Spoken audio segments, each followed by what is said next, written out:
Assalamualaikum warahmatullahi wabarakatuh. Nama saya Muhammad Aditya absen 21. Di sini saya akan menjelaskan tentang proklamasi kemerdekaan Indonesia.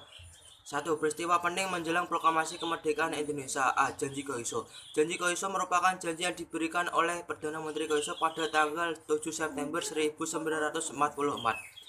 Perdana Menteri Koiso berjanji akan memberikan kemerdekaan pada Indonesia di kemudian hari. Perdana Menteri Koiso mengeluarkan janji tersebut karena terdesaknya Jepang pada saat Perang Pasifik. Setelah dibentuknya janji Koiso, Jepang mengeluarkan kebijakan. Yang pertama, pemerintahan Jepang mengizinkan rakyat Indonesia mengibarkan bendera merah putih berdampingan dengan bendera Jepang. Kedua, pemerintah Jepang mengizinkan rakyat Indonesia menyanyikan lagu Indonesia Raya setelah lagu kebangsaan Jepang. Dan ketiga, pemerintah Jepang mengakui bahasa Indonesia sebagai perantara dalam sekolah dan lain sebagainya. B. Pembentukan BPUPKI. Pada tanggal 1 Maret 1945, Letnan Jenderal Kumakichi Harada mengumumkan akan membentuk BPUPKI atau lebih dikenal dengan Dokuritsu Jumbi Sosake yang bertugas menyelidiki dan menyelesaikan masalah yang berkaitan dengan pembentukan negara Indonesia. BPUPKI diketuai oleh Rajiman Wedyo Diningrat, RP Soeroso, dan Ichiban Hase, tokoh Jepang sebagai wakil ketua. Pada tanggal 28 Mei 1945, upacara yang akan meresmikan anggota BPUPKI di Gedung Chosangin. C. Pembentukan Dasar Negara dan Undang-Undang Dasar 1945. BPUPKI mulai mengadakan persidangan untuk membentuk Dasar Negara dan Undang-Undang Dasar 1945. Sidang pertama dilaksanakan pada tanggal 29 Mei sampai 1 Juni 1945. Pembentukan PPU di pembentukan PPKI. PPKI sering disebut dengan Dokuritsu Junbi Inka yang bertugas untuk melanjutkan tugas BPUPKI yang bertugas untuk mempersiapkan kemerdekaan Indonesia.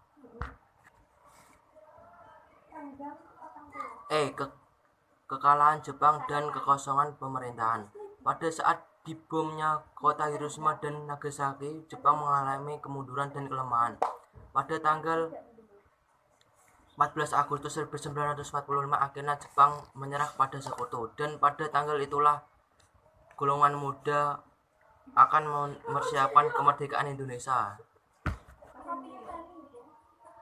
F. Pertemuan Jalat. Pada tanggal 9 Agustus 1945, Soekarno-Hatta dan Rajiman Wedyo Diningrat diundang pimpinan militer Jepang untuk kawasan Asia Tenggara Jenderal Terauchi untuk pergi ke Dalat, Saigon, Vietnam.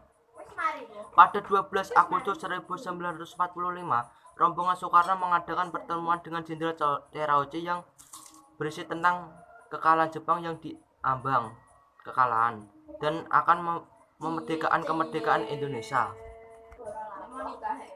G. Peristiwa Rengas Dengklok.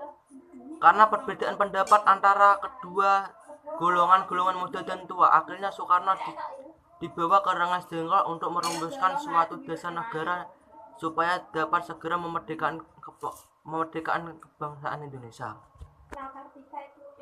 2. Pelaksanaan proklamasi kemerdekaan Indonesia. A. Penyusun naskah proklamasi kemerdekaan Indonesia. Peristiwa Rengas Dengklok telah mengubah jalan pikir Soekarno-Hatta. Mereka telah menyetujui apa yang disepakati oleh golongan muda dan tua agar segera memerdekakan kemerdekaan Indonesia. Sekembalinya Soekarno dari Rengas Dengklok kembali ke Jakarta dan untuk segera merencanakan kemerdekaan Indonesia yang telah disetujui tokoh-tokoh dan dibantu. Soekarno dan Hatta kemudian menuju ke kediaman Laksamana Tadashi Maeda untuk pertemuan PKI dan menyusun naskah proklamasi kemerdekaan Indonesia. Setelah naskah disepakati, Soekarno meminta Sayuti Menik untuk mengetik teks proklamasi. B. Pembacaan proklamasi kemerdekaan Indonesia. Naskah proklamasi itu dibacakan oleh Soekarno di depan kediamannya di Jalan Pegangsaan Timur nomor 56 Jakarta.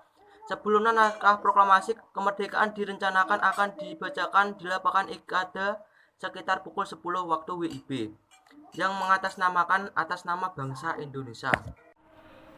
C. Penyebaran berita proklamasi kemerdekaan Indonesia. Muhatta sudah memerintahkan BM Dia untuk memperbanyak dan menyebarkan salinan naskah proklamasi ke seluruh dunia hingga pada tanggal 17 Agustus 1945. Berita tersebut sampai di berita Domai. Meskipun sempat diberhentikan oleh tentara Jepang, berita proklamasi tetap disiarkan setiap setengah jam hingga pukul 16.00 di studio radio tersebut. Akibat penyiaran itu, pada tanggal 20 Agustus 1945, akhirnya Radio Domai disegel oleh pemerintahan Jepang. Penyiaran berita proklamasi di luar negeri dilakukan oleh organisasi yang bernama Sendora. Sendora merupakan organisasi yang dibentuk oleh bekas pegawai kantor Domai. D. Dukungan rakyat terhadap proklamasi kemerdekaan Indonesia. Setelah mendengar berita tentang proklamasi kemerdekaan Indonesia, tokoh-tokoh di daerah segera memberikan dukungannya. Bentuk dukungan terhadap peristiwa proklamasi kemerdekaan Indonesia pada umumnya diwujudkan dengan pembentukan pemerintahan dan Komisi Nasional Indonesia. Rakyat Indonesia juga memberikan dukungan penuh terhadap proklamasi kemerdekaan Indonesia. 3. Makna proklamasi terhadap kehidupan berbangsa dan bernegara. 1. Proklamasi sebagai puncak perjuangan bangsa Indonesia. 2. Proklamasi menjadi pintu gerbang menuju masyarakat yang adil dan makmur. 3. Proklamasi kemerdekaan sebagai titik tolak perubahan hukum kolonial menjadi hukum nasional. Sekian dari saya. Wassalamualaikum warahmatullahi wabarakatuh.